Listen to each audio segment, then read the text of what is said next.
Hi there, and welcome to another edition of Beyond the Faceoff with my friend Ryan Galloway. How you doing today, Ryan? I'm doing great. Thanks, Kev. Thanks for asking. How are you doing? I'm doing all right, and yeah, really looking forward to talking about today's topic. Talking about relationships with coaches and players, and I know there's a lot of people that want to know who's the about the players and the coaches, but no names are allowed in today's episode. I just want to find out more about the situations overall. Like, for instance, how do you manage the relationships with the players and the coaches, and how has that evolved over the years? That's this is a great subject, and it's an important subject too. And I'm glad we're going to be talking about it. Uh, yeah, listen, it doesn't matter if it's officiating. It doesn't matter if it's work. It doesn't matter if it's school. Relationships are the foundation for everything. So we have to foster good relationships and good working environments. Um, for me, that's evolved over the years.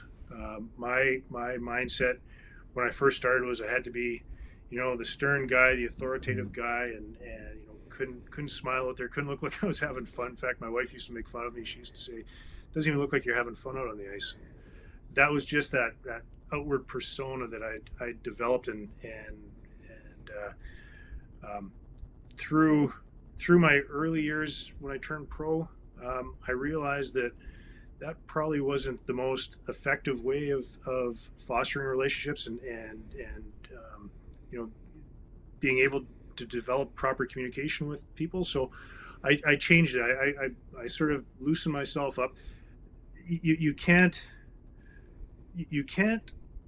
work the game loose. Like you have to be firm between the whistles and working hard, because I mean that's what the game requires. But there's times where you can let your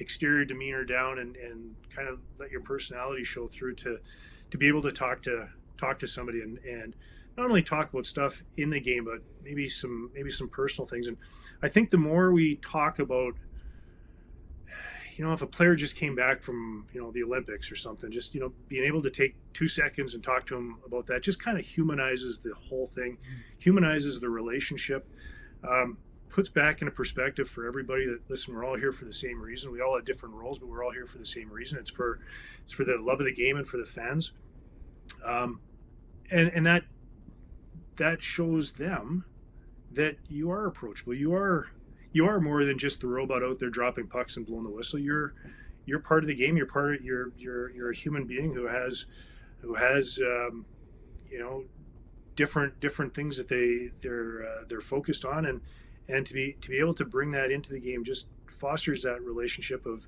like I said, I think humanizing the game is probably the best way of explaining it.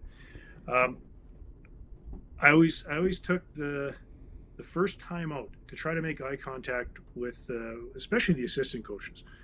The assistant coaches on the bench, and just give them a head nod. It almost became something that was um, not expected, but they just knew when I was out on the ice that first time out was going to be an opportunity for us to connect. And we talk about things away from the game. We talk about how things are going, how's travel, where are you off to next. And again, it just personalizes it, humanizes it. And what that does, Kevin, is when you do have those situations that become heated, where you do have to lay the hammer down, they they see you differently. It's a lot harder to yell and be upset at somebody that you don't have a relationship with. And for us, I mean, we're always facing that kind of adversity. So if you can break that barrier down to them seeing you as a person, and instead of me just being Liney or Ref or Stripes, whatever it is, now it's Ryan, it's a lot harder for somebody to yell at you. And conversely, it's a lot harder for me to yell at a player, yell at somebody that I have a relationship with. Not saying that there's not times where we have to have that Mm-hmm. kind of firmness, but I think the vast majority of the times, the better way of communicating is more on a personal level, more on a one-on-one, as opposed to that. What's your role? What's my role? And that's it just changes the way we're able to talk. And when did you sort of figure out that that's the way to do it? Was it once you did turn pro, or was it prior to that you started developing relationships with the Yeah, players I'm and going to say coaches? probably far later in my career than I should have. Mm-hmm. I wish I'd had that earlier in my career. Um, I wish I wish I'd had that mindset earlier that um, that's the proper way of dealing with things. Like there's the old joke, right? There's the old joke about the the old bull and the young bull, and the young bull, is full of P and V, and they're always right, and they have their way of doing it. And then there's the old bull that says, you know what, let's just slow things down and let's handle this a little differently, because a lot of times that's the more effective way of doing it. So had I done that earlier in my career, I think it would have benefited me. I think it would have benefited just the interactions I had with players and coaches. Um, but it's like anything else. You learn with experience, you learn with age, and again, the whole purpose of this video is to try to share some of those ideas so that a young up and coming official or somebody in their daily life can realize that the easiest way of having communication with somebody is by talking to each other as a person. And yeah, you did sort of allude to it, saying that yeah, at the first time out, you would sort of make a head gesture to the assistant coaches. What other kind of strategies did you have to communicate with the coaches and the players? So whenever I would talk with a player or a coach, I was really cognizant of my body language. You know, not a lot of pointing, not a lot of demonstrative actions. I tried to eliminate that. I tried to, when I was knowing I was going into a heated conversation, just take that quick deep breath and sort of ground yourself, um, and prepare yourself for the conversation. Tone of voice, just talking as opposed to yelling. Um, nobody likes to be yelled at. I don't. I definitely didn't like being yelled at when I was working, and the more I realized that nobody wants to be yelled at. So why use that as a common strategy? There's, as I said, there's times where you have to be upset, and there's times where you have to, put the hammer down. But I think a lot of times just that calm conversation is really effective. Coaches would always be, they're standing up on the benches, getting them down to the front of the bench and leaning into the conversation, as opposed to that authoritative kind of look of the coach standing over and above and pointing down. If you can bring a coach down to the ice level, and again, instead of yelling where you bring your tone down, that makes them lean in, that makes you lean in. So it's more of a one-on-one conversation as opposed to this big demonstrative loud conversation that everybody's picking up on, and automatically they're saying, oh, that ref's getting torn apart, or he's really laying into the coach. It's What? not that's not needed. Yeah, as that's a very good way of sort of managing the emotions of the coach. But how do you manage your emotions of the game? Like you said, you're trying to take things a little more calmly, and so that you can actually have that conversation. But do you ever get your emotions? Um, have they risen? And you're almost wanting to confront a coach or a player because you are the enforcer of the rules.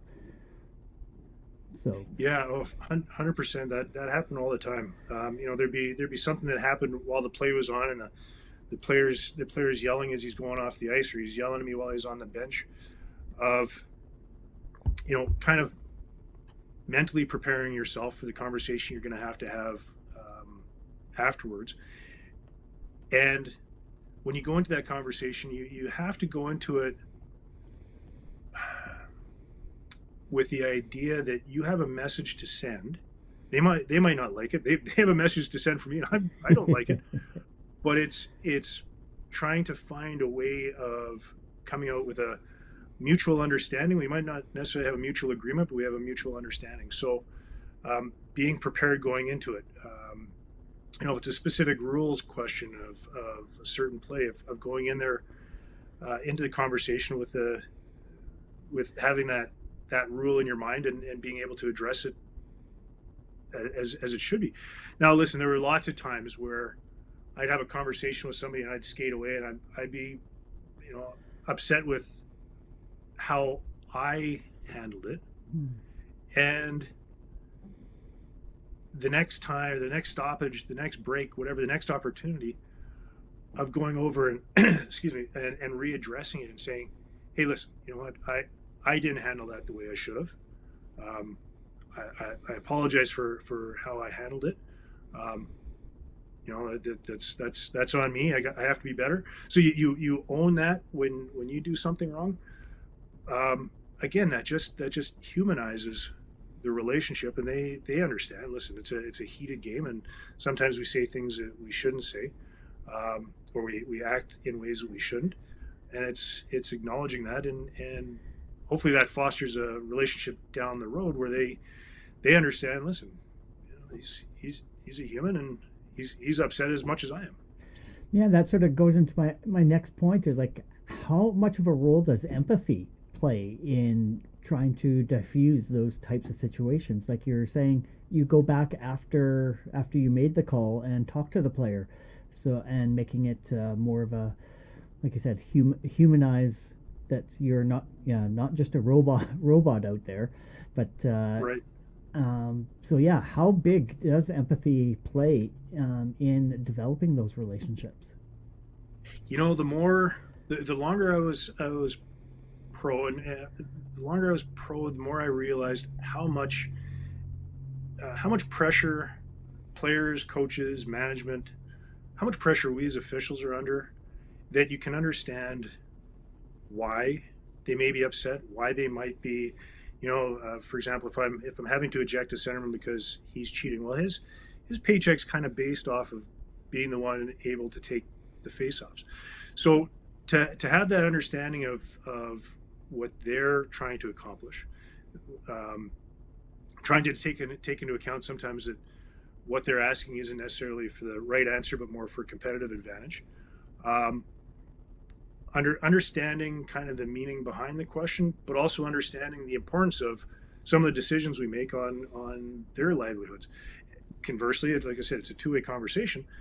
They also have to realize the ramifications of me not doing my job, and by me explaining what my role is and why I'm ejecting a centerman, or why that was an offside play, or why it was icing, or why it wasn't, reinforces my role in the game to them, and that I'm there to do a job as much as they are. So that sort of comes into the next line of questions I have is like long-term relationships. How is it that like when rookies come into the league, how do you try and foster and develop those relationships? Because like you said, the young bull comes down, and the old bull kind of thing is like, how do you do those interactions differ between the newer rookies versus the veterans on the ice? Yeah, it's completely different. You've got players, especially the younger guys coming into the game, who they're coming from being the absolute top out of the junior leagues or the college leagues, where they could probably get away with things differently on the ice, not only because of their position in the game, but also the officials that are in the game. Like you're not you're not dealing with a 19 or 20-year-old official anymore. That's maybe 2 years older than you are. You're dealing with a 52-year-old man who just has different life skills and a different view on the game. So being able to just kind of remind them that there's a way to talk to people and there's a way not to talk to people, and you tend to attract more bees with honey than you do with vinegar. So dealing with that early, setting the standards and expectations early with a newer player. Now, I was never one to disrespect a newer player just because they were new. I never said, hey, first year in the league, I've been around for 21 years. That's got nothing. That doesn't build credibility. That doesn't build respect. respect is built off of a mutual understanding and a relationship that's formed. And to me, that was the more important thing, was reminding them that there's right ways to deal with things. They're professional, I'm professional, and treat me as such. And did you find that? Now with this, Did you find it? with the veteran, sorry, with the veteran guys, I mean, that was just established over time. That was, I use the word trust. They need to have the trust, and the experience of seeing you around and what your tendencies are and how you conduct yourself, how you manage the game, how you manage your face-offs, whatever. So with the veterans, it was easier because they'd been there all the way along the way. They knew who I was and how I conducted myself, and that relationship was formed over the years. Yeah, I was just going to say, do the veterans help out the rookies and sort of push them away and try and intervene and saying, hey, no, Ryan knows what he's talking about. Don't try and argue with him. He's a respected linesman, so listen to what he says. Do they sort of step in and help out in that kind of role? Yeah, absolutely they do, and it's kind of twofold. Like there's the times where they step in and they say, hey, you know what, he's been around, he knows what he's doing. But there's also times, Kev, where they sit back, and sometimes the only way for newer players to learn is is by experiencing. Sometimes they'll just sit back and listen to the conversation and let it be handled the way I'm handling it. So they get the understanding. So it's kind of twofold on how they do it. Some of them step in and defend, and others sit back and let the guy learn through experience on how to deal with. And I'm sure there's conversations that happen on the bench that I'm not privy to. That listen, he's been around for 20 years. I think he knows how to drop a puck. You might not be happy with how that turned out, but I think he knows what he's doing. And I would hope that some of those experienced players also said, listen, he's a pretty fair guy. He's it's all going to come out even. Don't worry. Yeah. So when you're actually dealing with the coaches, how do you maintain that balance between maintaining authority, but yet still being approachable? Yeah, I think that goes back to the same thing as with the players. It's forming that relationship early. It's that you use the word perfectly, empathy, of understanding each other's roles. There were some coaches that I knew it didn't matter what I said. They just had their way of doing things, and it was a very business-like relationship. And I said what I had to say, and they would say what they have to say, and we move on. But then there were other coaches that, listen, I had coaches that had played in the league who'd had me as an official, and we had a different relationship that was formed, and some of those relationships were easier because we did have that slight personal relationship on the ice that carried over to their time behind the bench. There were coaches that you could have a great conversation with. There were coaches that, this comes down to communication. I actually had a conversation with a coach just a couple of weeks back about this. There's times where a coach needs to snap and he needs to unload, and there's times where we miss something that was blatant or dangerous, and we need to hear about it.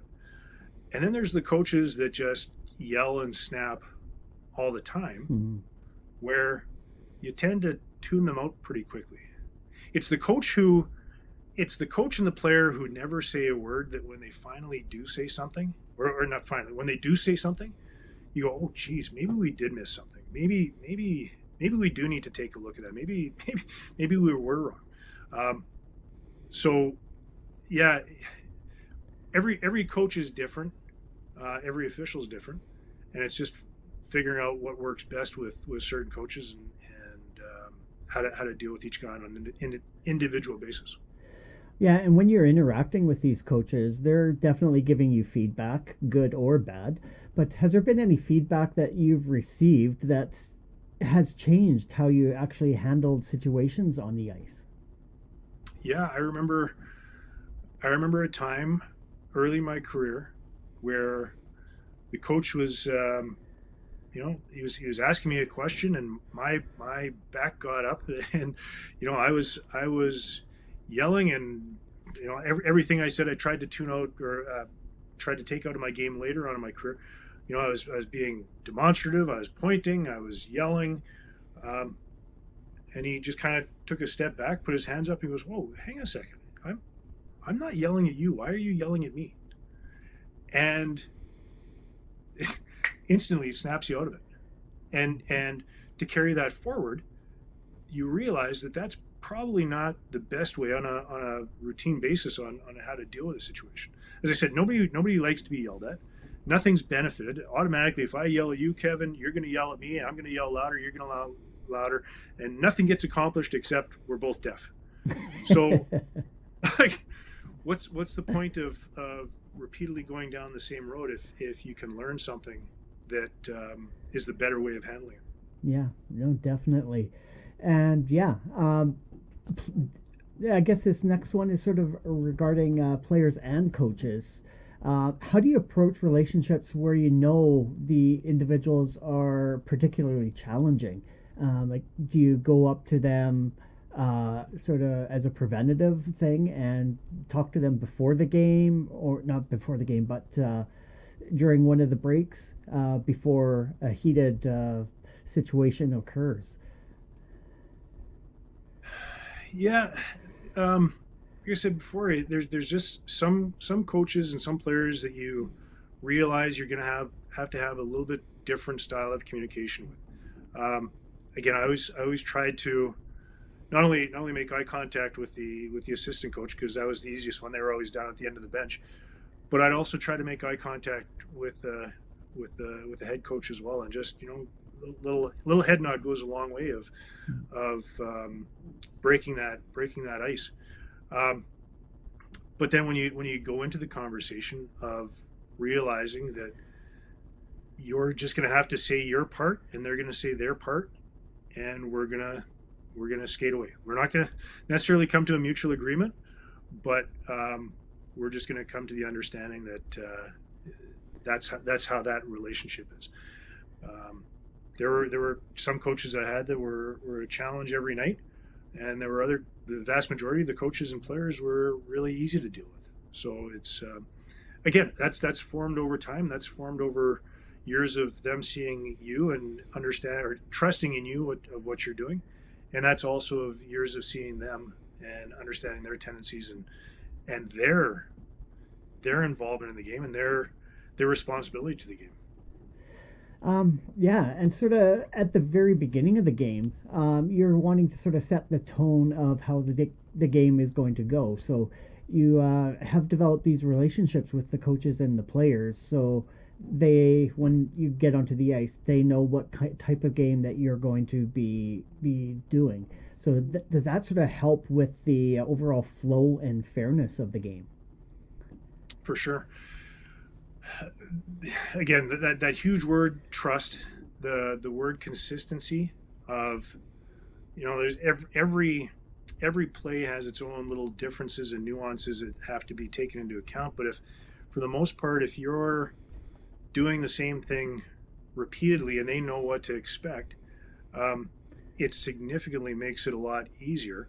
The same as centermen know what our tendencies are on faceoffs.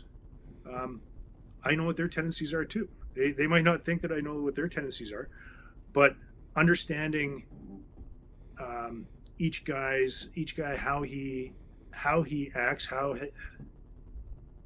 what he does in the game, just makes things a lot easier throughout the game.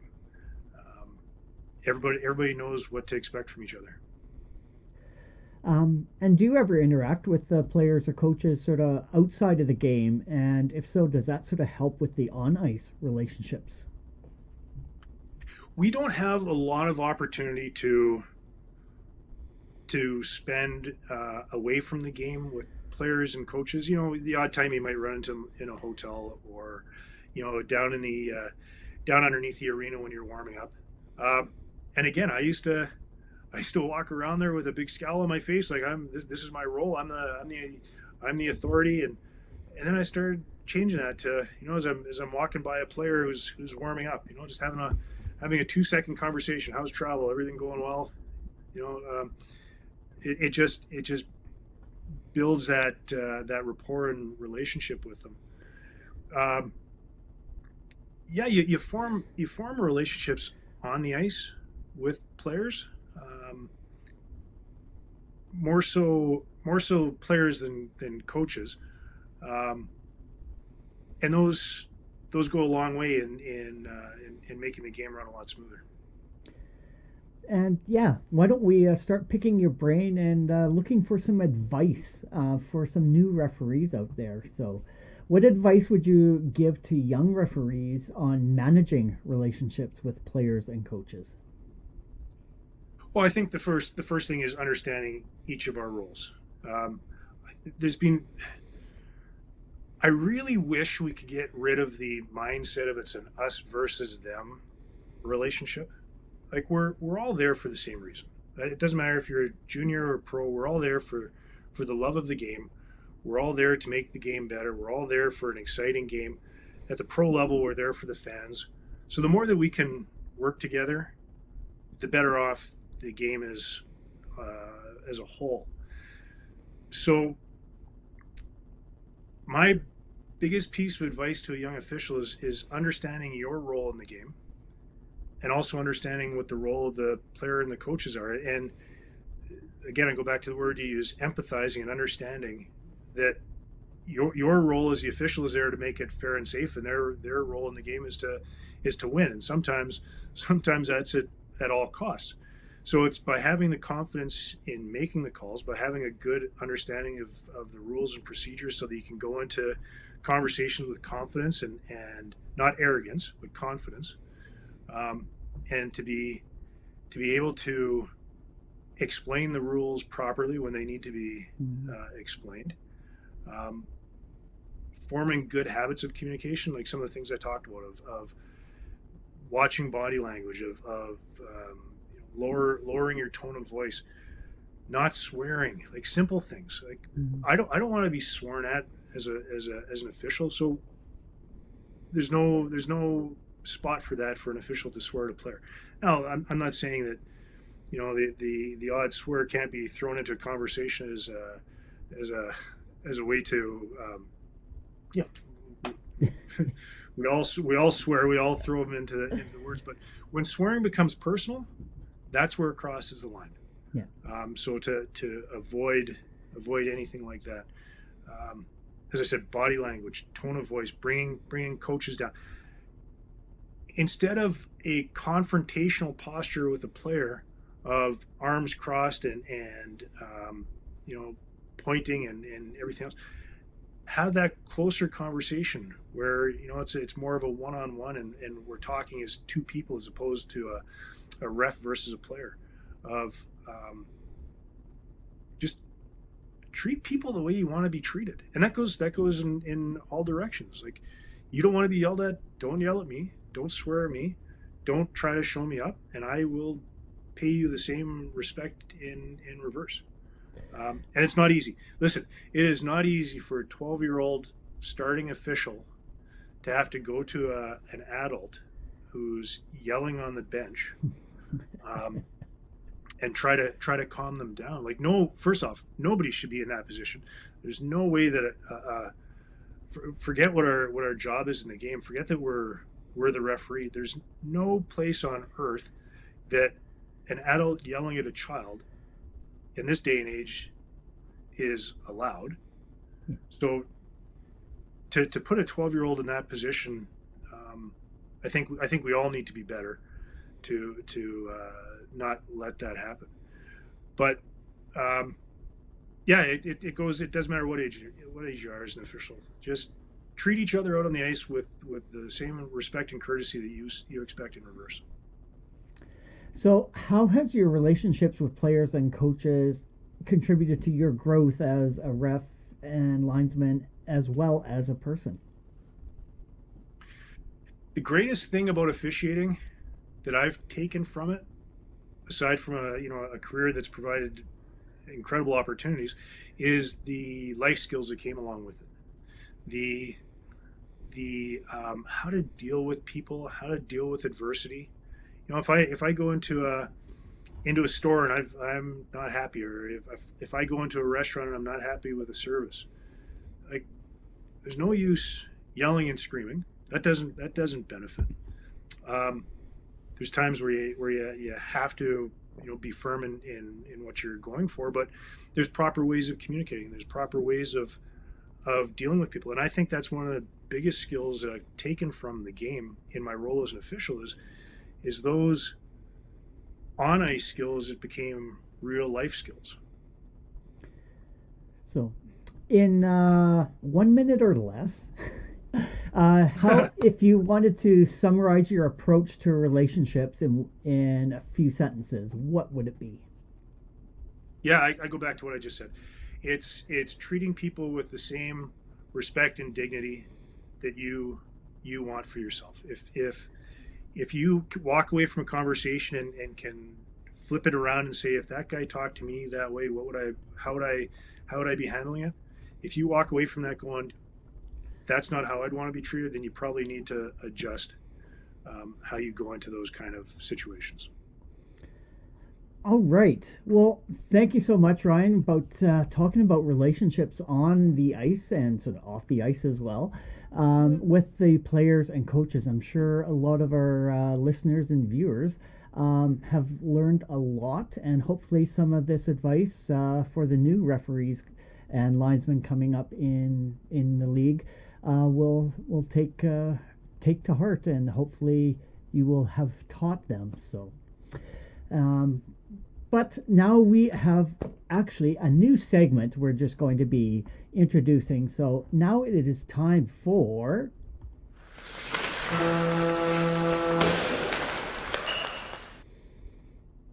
Now it's time for overtime. And this is going to be a segment where we hear back from you, the fans.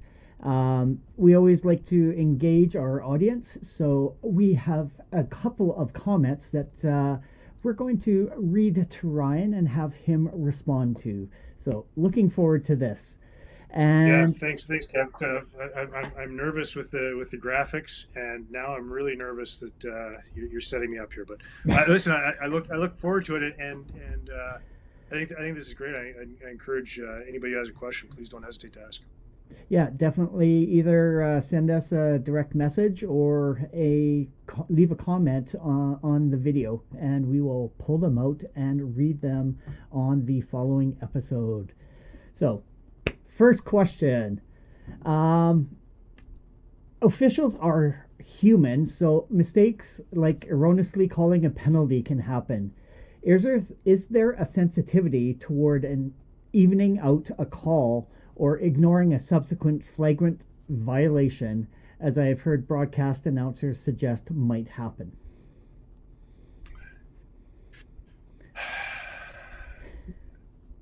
If there's one word that defines an official is integrity.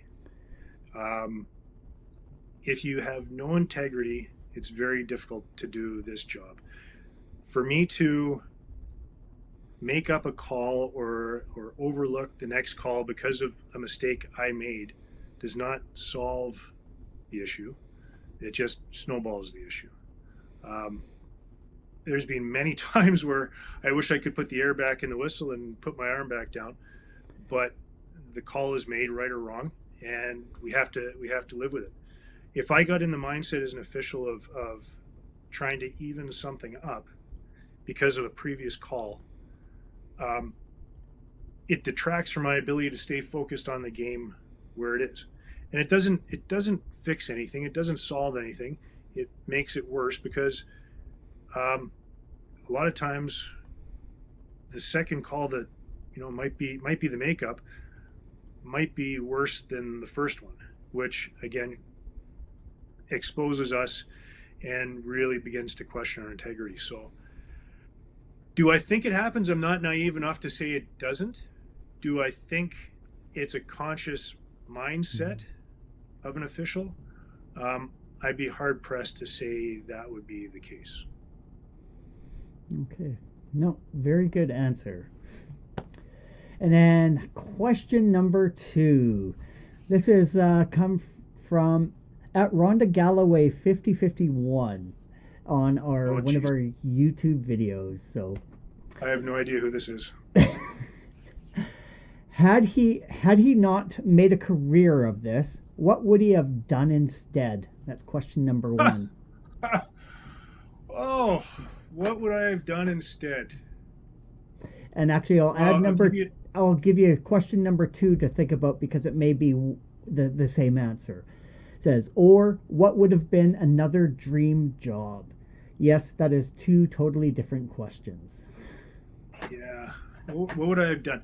Um, when I graduated from phys ed, my goal was to go into education and be a teacher. Um, I still I think that would have been something that I would have really enjoyed. Um, as I've gotten older and tried to do stuff around the house, I wish I'd taken more trades. I wish I'd had a little more knowledge on stuff like that. So if I had to do it all over again, probably a teacher or got into the trades. Now, dream jobs is another. That's another one. So, uh, my first dream job, and it was actually my high school write up, was I wanted to be a stuntman. Um, that came from a family trip to Universal Studios where I fell in love with the stunt show, and even to this day, I'm fascinated by watching stunts in movies, and I'm fascinated by what professional wrestlers can do and how they're able to pull things off. So that's always been something that's fascinated me. Uh, I'd love to be a pilot. Probably one of the coolest things I've ever done in my life was that at Rhonda Galloway 51 bought me an introductory flight lesson. Um, and that was probably one of the coolest experiences of my life of taking control of a plane and being able to fly it. Uh, I I have this secret goal or the secret passion or wish that I'd become a rock star. Uh, I've, I've I've played my guitar on many occasions trying to get better, and I just seem to plateau and never seem to progress. But that's always been something that I wish I was able to have more of a skill at. Um, yeah, a lot of dream jobs, uh, but I will say the job that I had was a pretty cool job, one that very few people are able to have the opportunity to ever live out. So to be able to do that for 22 years, um, I'm pretty sure I made the better decision of going the route I did than trying to be lead guitar for a rock band, and definitely not a stuntman. Um, as I've gotten older and more injuries, I've realized that it's not so much the pain of the injury itself; it's the pain of the recovery. Yeah. So I don't think I'd want to be a stuntman anymore. But yeah, great questions. Not exactly the questions I thought we were going to get, but um, interesting nonetheless. So again, Yeah. listen, thanks for the people who wrote in with the questions, and I encourage questions, and I kind of enjoyed that. So thanks for doing that. Awesome. So yeah. So like I said, feel free to keep submitting those questions. We'd love to read them, and yeah, if at all possible, I'll try and keep them a secret from Ryan so that we can get his honest reaction on camera Well, here. mission accomplished. Done. And with that, I'm going to leave the last call up to you. What do I want to talk about today? Well, let's keep going with the theme we have. This game is an incredibly passionate game. Um, People have a lot of money, both parents with the amount of money that it costs to play hockey, with the amount of money it costs to play any sport for that matter. Um, there's a lot that's invested in the game by people. There's a lot of money that's in the game. There's a lot of personal desires and personal goals that people have, and that goes for both players, coaches, as well as the officials. We all have dreams and aspirations of what we want to do in this game, and the more we can understand each other's role in the game and realize that we're all here for the same reason, I think the better off the sporting environment would be. Um, just a mutual understanding that we're all here for the love of the game, and we want to have whatever we determine as success. We all want to feel that kind of success. So the more we can support and encourage each other, I think the better off we are, which makes the whole arena environment just a more engaging place for everybody. So thanks, Kev. I appreciate today. I think that was a great conversation. So thanks for doing that.